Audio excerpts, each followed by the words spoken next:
नमस्कार, मैं Sandeep कसालकर। Crypto TV में आप सभी प्रिय दर्शकों का स्वागत है। दोस्तों, जहां देखो वहां फोक की बातें हो रही है। खासकर इस शब्द ने हाल के दिनों में तब सुर्खियां बटोरी जब ड्रामेटिक तरीके से कोलैप्स हुए टेरा यूएसडी को फिर से रिवाइव करने के प्लान के तहत फेल्ड टोकन से टेरा लूना के हार्ड फोक को करने के साथ नए ब्लॉकचेन टेरा 2.0 को क्रिएट किया गया है। इतना ही नहीं, दूसरी तरफ इथेरियम भी हाल के दिनों में अपने लंदन हार्ड फोक से जुड़े अपडेट की वजह से खबरों में रहा है। अब आइए देखते हैं आखिरकार फोक क्या होता है।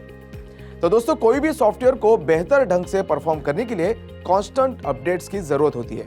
ऐसे में क्रिप्टो की दुनिया में उन अपडेट्स को फोक कहा जाता है। जैसे कि क्रिप्टो करेंसीज दुनिया भर में फैला एक डिसेंट्रलाइज्ड नेटवर्क है। ऐसे में इसमें मौजूद सभी पार्टिसिपेंट्स को नोड्स के नाम से जाना जाता है, जिन्हें एक तरह से रूल्स को फॉलो करना पड़ता है ताकि वो साथ में सही तरीके से काम करें। अब इन रूल्स को प्रोटोकॉल्स कहा जाता है, जिसके ब्लॉकचेन में टिपिकल रूल्स में ब्लॉक साइज और माइनर्स द्वारा ब्लॉक माइन किए जाने पर दिए जाने वाले रिवॉर्ड्स और भी बहुत कुछ शामिल है। अब जानते हैं फोक किस तरह से काम करता है। तो ऐसा ही सबसे पहले शुरुआत में बिटकॉइन था, जिसे कैश के डिसेंट्रलाइज्ड डिजिटल ऑल्टरनेटिव के रूप में फंक्शन करने के लिए डिजाइन किया गया था। लेकिन बदलते समय के साथ बहुत सारे स्पेशलाइज्ड करेंसीज सामने आए, जैसे कि रिपल और मोनेरो। ऐसे में ये नई क्रिप्टो करेंसी ऐसे ही कहीं से अपीयर नहीं हुई है, बल्कि वो कई फोक का रिजल्ट थी। सिंपल लैंग्वेज में एक फोक सिर्फ और सिर्फ ब्लॉकचेन के प्रोटोकॉल में एक बदलाव है, जहां सॉफ्टवेयर ये तय करने के लिए इस्तेमाल किया जाता है कि ट्रांजैक्शन वैलिड है या नहीं। इसका मतलब है कि ब्लॉकचेन में ऑलमोस्ट किसी भी डाइवर्जन को एक फोक कंसीडर किया जा सकता है। अब देखते हैं फोक कितने तरह के होते हैं। सभी इंटरनेशनल क्रिप्टो करेंसीज फोक्स दो मेजर कैटेगरीज में क्लासिफाइड किया जा सकता है, सॉफ्ट फोक्स और हार्ड फोक्स। शॉर्ट में बताएं तो हार्ड और सॉफ्ट दोनों फोक सोर्स कोड में इंप्लीमेंट होने वाले बदलाव होते हैं, जहां प्रोटोकॉल का नया वर्जन पुराने वाले की तरह क्रिएट किया जा सकता है। चलिए अब डिटेल्स में इस सब के बारे में बात करते हैं। 1. सॉफ्ट फोक। सॉफ्ट फोक एक बैकवर्ड कंपैटिबल अपग्रेड है, जहां upgraded nodes non upgraded nodes के साथ कम्युनिकेट कर सकते हैं। अब आप टिपिकली सॉफ्ट फोक में जो बदलाव देखते हैं वो न्यू रूल का एडिशन है, जो पुराने रूल से क्लैश नहीं होता है।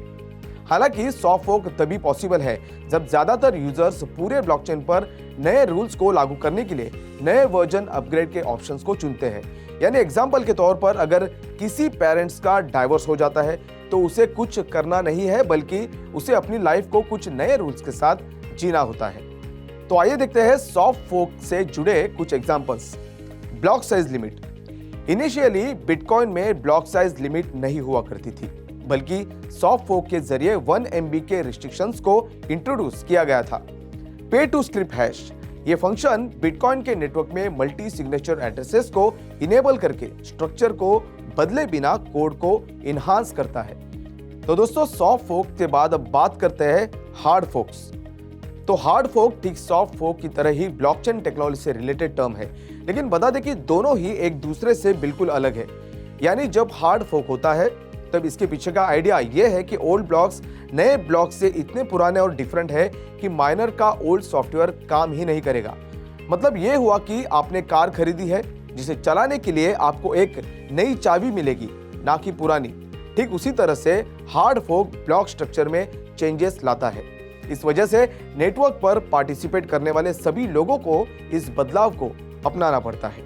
यानी हार्ड फोक को कंटिन्यू चलाने के लिए जितने भी लोग इससे जुड़े होते हैं, उनको अपने सॉफ्टवेयर को नए वर्जन में अपडेट करने की जरूरत होती है। ऐसे में हार्ड फोक्स प्लान या फिर कंट्रोवर्शियल भी हो सकते हैं।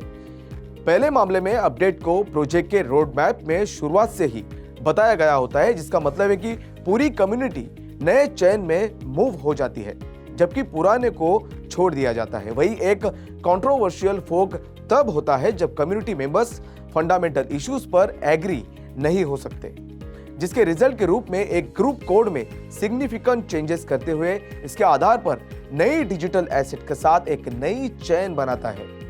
अब देखते हैं हार्ड फोक्स के कुछ एग्जांपल्स। ब्लॉकचेन टेरा 2.0। टेरा 2.0 एक प्लान किया गया हार्ड फोक है, जिससे ड्रामेटिक तरीके से कोलैप्स हुए टेरा यूएसडी को फिर से रिवाइव करने के लिए किया गया है। वासिल हार्ड फोक ये एक कार्डानो का अपकमिंग हार्ड फोक है, जिसके तहत जून में नेटवर्क अपग्रेड होने को उम्मीद की जा रही है। बताया जा रहा है कि यह स्केलिंग कैपेबिलिटीज को बढ़ावा देगा। मोनारो हार्ड फोक Monaro hard focus base protocol को बेहतर बनाने के लिए है और इसके रिजल्ट के रूप में नए कॉइन को स्प्लिट और क्रिएट नहीं किया जाएगा। बिटकॉइन कैश हार्ड फोक के सबसे बड़े एग्जांपल्स में से एक बिटकॉइन नेटवर्क का 2017 में दो अलग अलग चेन्स बिटकॉइन बीटीसी से बिटकॉइन कैश यानी बीसीएच में सेपरेट होना है। दरअसल ये फोक इसलिए हुआ क्योंकि कम्युनिटी के कुछ लोग बिटकॉइन की स्केलिंग प्रॉब्लम को खत्म करना चाहते थे। इस तरह से ये कॉइन एक कंट्रोवर्शियल हार्ड फोक है जिसे कम्युनिटी मेंबर्स द्वारा कोऑर्डिनेट किया गया था, जिसने ब्लॉक साइज को 1 MB से 8 MB तक बढ़ाने की वकालत की थी। इथेरियम क्लासिक ये कॉइन पुरानी इथेरियम चेन पर आधारित है, जिसे डाओ हैक अटैक के एडवर्स कॉन्सिक्वेंसेस को उलटने के लिए फोक किया गया था। ऐसे में न्यू चेन ने ओरिजिनल कॉइन इथेरियम को बरकरार रखा, जिसका ज्यादातर कम्युनिटी मेंबर्स ने सपोर्ट किया था। अब जानते हैं हार्ड फोक अच्छा है या फिर बुरा। तो दोस्तों, सॉफ्ट फोक ज्यादा बदलाव नहीं लाने के कारण किसी तरह के चर्चा का कारण नहीं बनता है, लेकिन हार्ड फोक्स को लेकर कुछ का मानना है कि यह डिवीजन और चाओस क्रिएट करके एक नेगेटिव फोर्स को रिप्रेजेंट करता है, जबकि कुछ का मानना है कि यह इनोवेशन और वाइब्रेंसी को रिप्रेजेंट करता है। हार्ड फोक क्यों हुआ करते हैं? हार्ड फोक्स एक अपग्रेड है जो नेटवर्क को बेहतर बनाने के लिए जरूरी होते हैं ताकि ब्लॉकचेन टेक्नोलॉजी का ग्रो जारी रखा जा सके। एक हार्ड फोक के पीछे कई कारण हो सकते हैं, जिसमें फंक्शनलिटी ऐड करना, सिक्योरिटी रिस्क को सही करना, क्रिप्टो करेंसी कम्युनिटी के भीतर डिसएग्रीमेंट को रिजॉल्व करना और ब्लॉकचेन पर रिवर्स ट्रांजैक्शन करना भी शामिल है। क्या हार्ड फोक क्रिप्टो प्राइस और कम्युनिटी को प्रभावित करते हैं? हार्ड फोक एक ऐसा बदलाव है जो करेंसी को कम सिक्योर बनाता है। एक तरह से हार्ड फोक ऐसा ब्लॉकचेन डिवीजन है जिसे रिजॉल्व करने की जरूरत है। हालांकि फोक सिस्टम को बेहतर बनाने के लिए डिजाइन किया गया है, ऐसे में प्राइस पर इफेक्ट्स अनप्रिडिक्टेबल है और नए ब्लॉकचेन के लिए यह स्प्लिट की वजह भी हो सकती है। भले ही क्रिप्टो करेंसी का लेटेस्ट वर्जन ट्रेडर्स के लिए एक अच्छी बात है, लेकिन यह भी सच है कि यह इसकी प्राइस पर इनॉर्मस इंपैक्ट डाल सकता है। अब हाल ही में हुए टेरा क्रैश की ही बात ले लीजिए, जिसमें उसके algorithmic stable coin Terra USD को जीरो पर आते हुए देखा गया था, जिसके बाद इसे रिवाइव करने के तहत फोकिंग के बाद ल्यूना 2.0 को लाने के बाद इसकी कीमत को पहले वाले से बेहद अलग देखा जा सकता है, ठीक किसी नए बिजनेस की तरह। जबकि कम्युनिटी पर पड़ने वाले इंपैक्ट की बात करें तो फोक्स कम्युनिटी के लिए डिसरप्टिव एक्सपीरियंसेस हो सकते हैं। क्रिप्टो करेंसीज को लेकर अक्सर अलग तरह के विजन्स को रखने वाले चाहे ट्रेडर्स हो या फिर माइनर्स, उनके पास अलग अलग रास्तों पर जाने के अलावा कोई दूसरा ऑप्शन नहीं होता है। इसके सबसे बड़े एग्जाम्पल के तौर पर बिटकॉइन और बिटकॉइन कैश के बीच टॉक्सिक डिस्कशंस की एक सीरीज के बाद मतभेद होने के कारण फोकिंग को अंजाम दिया गया था। हालांकि अलग होने के बावजूद दोनों के बीच मतभेद बना हुआ है। इतना ही नहीं, बिटकॉइन कैश खुद को सातोशी का ट्रू विजन होने तक का दावा करता है। तो दोस्तों, फोकिंग के बारे में हमने अथा से इति तक ऑलमोस्ट सारे पॉइंट्स कवर कर लिए।